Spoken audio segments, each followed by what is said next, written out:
ملګرو نازي اقبال په لندن کې د اسلام د پاره یو ډیره غټه کارنامه د ټولو نه مخکې راشي هغه ویډیو یې وګورئ په کم کې چې یو انګریزه هغه یې مسلمانه کړې ده نو ویډیو یې وګورئ او دا غیر مسلم و اوس اسلام ته راځي نو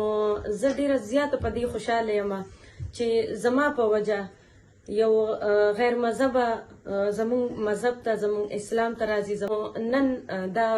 اسلام قبلی درې څلور میاشتې ما دې ته وویل ښه سوچ پې وکړه دا زمون کره راغله ما ورته د مونځ طریقه وښودله او په اسلام کې چې څه څه طریقې دي هغه ټولو نه دا ما خبر کړه دومره دا ما متاثره کړه د خپل اسلام نه چې دا نن غواړي چې دا اسلام قبول کړي نو کومه ویډیو چې هغه تاسو وکړه په کم کې چې نازي اقبال ورسره یو انګریز ناسته وي او هغې ته د اسلام دعوت هغه ورکړی و یعنی د نازي اقبال کومه وینا چې د پرې ویډیو کې وایي چې لکه دا زمانه ډیره زیاته متاثره وه یعنی بار بار به ما پسې راتله ما ته بیل چې لکه زه ستاسو کوم دین اسلام چې د دې ته راوړم نو اخر کار چې کوم دی هغه ما ورته د مونځ طریقه دین علاوه کومه کلمه نور څه د اسلام کوم ارکان چې دي هغه هر څه مې ورته وښوده او اخر چې کوم دی هغه په ویډیو کې ورسره کومه کلمه چې ده هغه هم ویله او مسلمان یې کړه تاسو سره به لږ شریک کومه یو څو میاشتې مخکې په سعودي عرب کې هم یو داسې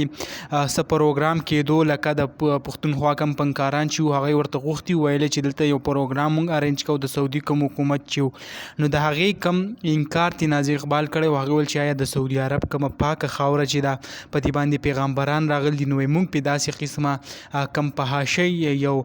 کم سینګري او داسې قسمه حرکتونه هغه پې موږ نشو کولی یعنې نازي اقبال ته انکار کړی نور کم فنکاران چې وو هغه ولتلي نو نازي اقبال که موږ وګورو دین اسلام دپاره داسې ډېر خدمات په شان به ورته ووایو چې هغه هم لري ځکه چې کم فنکاري کوي خو دې سره سره د اسلام او دین کم داسې نقصان ورته نه رسوي باقاعده چې کم دی هغې خدمت یعنې یو فخر پې کوي د سعودي عرب د شو نه چې دی کوم انکار کړی نو په هغې باندې کم زموږ پښتانه وروڼه چې هغه ډېره زیاته ستایلې وه دغه لنډه شان ویډیو هغه هم تاسو سره شریک کړه امید لرم ویډیو به هم خوښه شوي که ویډیو هم خوښه شوي ویډیو لایک کړئ او که زموږ په چینل نوي یئ چینل سبسکرایب کړئ د داسې نورو ویډیوګانو دپاره